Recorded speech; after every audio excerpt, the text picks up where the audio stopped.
ఇప్పుడు ఈ year right now Bhagyalakshmi educational services నుండి ఎంతమంది వెళ్ళడానికి రెడీగా ఉన్నారు, ఎంతమంది మీకు కాల్స్ చేసి బాతుమిన్లో ఉన్న బిఐయు ఇంటర్నేషనల్ యూనివర్సిటీ గురించి ఎంక్వైరీలు చేస్తున్నారు? సో బిఐయు ఇంటర్నేషనల్ యూనివర్సిటీ దానికి అదే ప్రత్యేకత ఉందండి. దానికి ఒకవేళ స్టూడెంట్ కానీ పేరెంట్ కానీ అసలు ఇంటెన్షన్ ఏంటిది? ఫస్ట్ ఆఫ్ ఆల్ ఎంబీబీఎస్ చదువు ఇక్కడ చదివినా బయట చదివినా ఇప్పుడైతే నెక్స్ట్ ఇయర్ నుంచి నెక్స్ట్ ఎగ్జామ్ రాబోతుంది, నేషనల్ ఎగ్జిట్ టెస్ట్.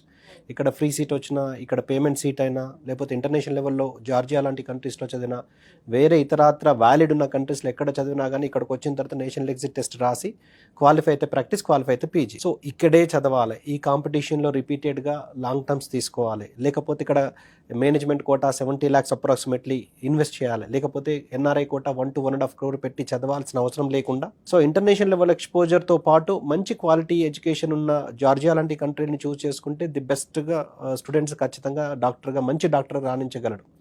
సో అందులో స్టూడెంట్స్ కానీ పేరెంట్స్ కానీ నేను ప్రతి ఎపిసోడ్లో ఎన్నో షోస్ ఇచ్చాను. అసలు ఎండ్ ఆఫ్ ది డే మనకి ఏం కావాలి, స్టూడెంట్కి ఏం కావాలన్న దాన్ని కరెక్ట్ గుర్తించాలి స్టూడెంట్ కానీ పేరెంట్ కానీ. సో నేను కానీ నాలాంటి రిప్రజెంటేటివ్స్ కానీ వేరే ఎవరైనా కానీ ప్రమోషన్ చేస్తున్న భాగంలో అసలు స్టూడెంట్ ఇంటర్నేషనల్ లెవెల్లో ఎంబీబీఎస్ చదివిన తర్వాత అసలు సాధించాల్సింది ఏంటిది, ఇండియాకి వచ్చి ప్రాక్టీస్ కానీ పీజీ కానీ చేయడం, లేకపోతే ఇంటర్నేషనల్లో ప్రాక్టీస్ కానీ పీజీ కానీ చేయడానికి కావాల్సిన స్కోప్.